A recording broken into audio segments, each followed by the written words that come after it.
ਬਿਸਮਿਲ੍ਲਾਹਿਰਰਹਿਮਾਨਿਰਰਹੀਮ। ਨਾਜ਼ਰੀਨ अस्सलाम वालेकुम। ਤੁਸੀਂ ਦੇਖਦੇ ਪਏ ਹੋ ਨਿਊਜ਼ ਟਾਈਮ ਤੇ ਨਿਊਜ਼ ਟਾਈਮ ਦੀ ਵੱਡੀ ਖਬਰਾਂ ਦੇ ਵਿੱਚ ਸਭ ਤੋਂ ਪਹਿਲੀ ਖਬਰ, ਟਰੰਪ ਦੇ 50% ਟੈਰਿਫ ਤੋਂ ਬਾਅਦ ਅਮਰੀਕੀ ਬ੍ਰਾਂਡ ਦੀ ਬਾਈਕਾਟ ਮੁਹਿੰਮ ਜ਼ਰੂਰ ਫੜ ਗਈ।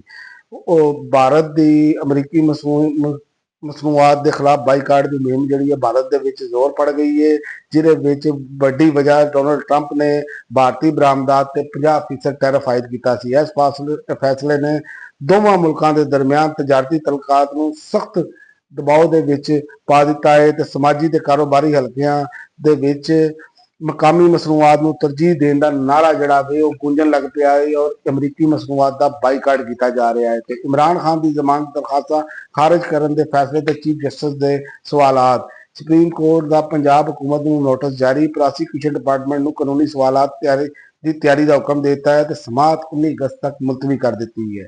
ਤੇ ਫੈਸਲ ਵਾਡਾ ਨੇ ਆਖਿਆ ਹੈ ਕਿ ਕਾਸ਼ ਪਾਕਿਸਤਾਨ ਦੇ ਕੋਲ ਫੀਲਡ ਮਾਰਸ਼ਲ ਆਸਮ ਮਨੀਰ ਵਰਗਾ ਜਿਹੜਾ ਵੇ ਜਮਹੂਰੀ ਲੀਡਰ ਵੀ ਹੁੰਦਾ। ਨਾ ਪਹਿਲੇ ਕੋਈ ਲੀਡਰ ਸੀ, ਨਾ ਅੱਜ ਕੋਈ ਹੈ ਤੇ ਨਾ ਕੋਈ ਅੱਗੇ ਨਜ਼ਰ ਆ ਰਿਹਾ। ਹੁਣ ਦੇਖਦੇ ਆ ਇਸ ਤੋਂ ਬਾਅਦ ਕੀ ਹੁੰਦਾ ਹੈ। ਤੇ ਉਸ ਤੋਂ ਇਲਾਵਾ IMF ਦਾ ਪਾਕਿਸਤਾਨ ਤੋਂ ਬਦਨਵਾਨੀ ਤੇ ਅਵਾਮੀ ਅਹੁਦਿਆਂ ਦਾ ਗਲਤ ਇਸਤੇਮਾਲ ਜਿਹੜਾ ਹੈ ਉਹਨੂੰ ਰੋਕਣ ਦਾ ਮੁਤਾਲਬਾ ਕਰ ਦਿੱਤਾ ਹੈ। ਤੇ ਉਸ ਤੋਂ ਇਲਾਵਾ ਉਹਨਾਂ ਨੇ ਆਖਿਆ ਹੈ ਕਿ ਬਦਨਵਾਨੀ ਦੀ ਨਿਸ਼ਾਨਦੇਹੀ ਦੇ ਮੁਤਲਕ ਰਿਪੋਰਟ ਐਸੇ ਮਹੀਨੇ ਦੇ ਆਖਰ ਦੇ ਵਿੱਚ ਛਾਇਆ ਕੀਤੀ ਜਾਏਗੀ। IMF ਨੇ ਹਕੂਮਤ ਨੂੰ ਦੁਨੀਆ ਦੇ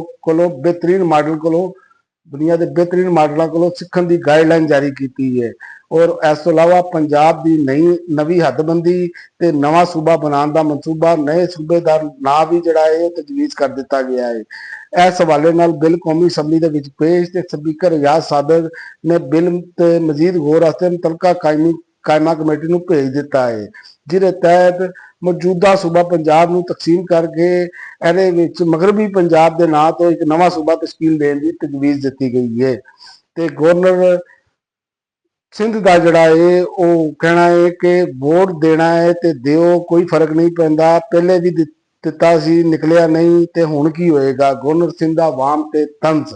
ਗਵਰਨਰ ਸਿੰਧ ਕਮਰਾਨ ਟਸੂਰੀ ਨੇ ਤੰਜ਼ੀਆ ਤਬਸਰਾ ਕਰਦੇ ਹੋਏ ਆਵਾਮ ਨਾਲ ਮੁਖਾਤਬ ਹੁੰਦਿਆਂ ਕਿਹਾ ਵੋਟ ਦੇਣਾ ਹੈ ਤੇ ਦਿਓ, ਕੀ ਫਰਕ ਪੈਂਦਾ ਹੈ, ਪਹਿਲੇ ਵੀ ਦਿੱਤਾ ਸੀ ਨਿਕਲਿਆ ਤੇ ਨਹੀਂ।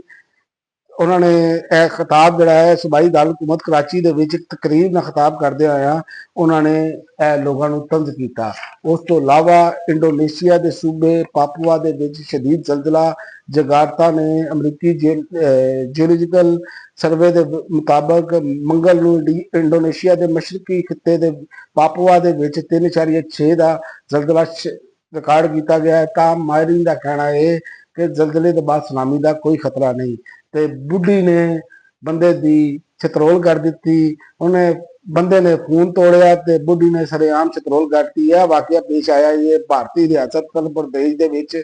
ਉਹਦੇ ਵਿੱਚ ਇਹ ਕਿਹਾ ਕਿ ਖਤੂਨ ਨੇ ਆਪਣੇ ਸ਼ੋਰ ਨੂੰ ਸੜਕ ਦੇ ਉੱਤੇ ਸਾਰਿਆਂ ਦੇ ਸਾਹਮਣੇ ਫੈਂਟਾ ਲਾਇਆ ਹੈ।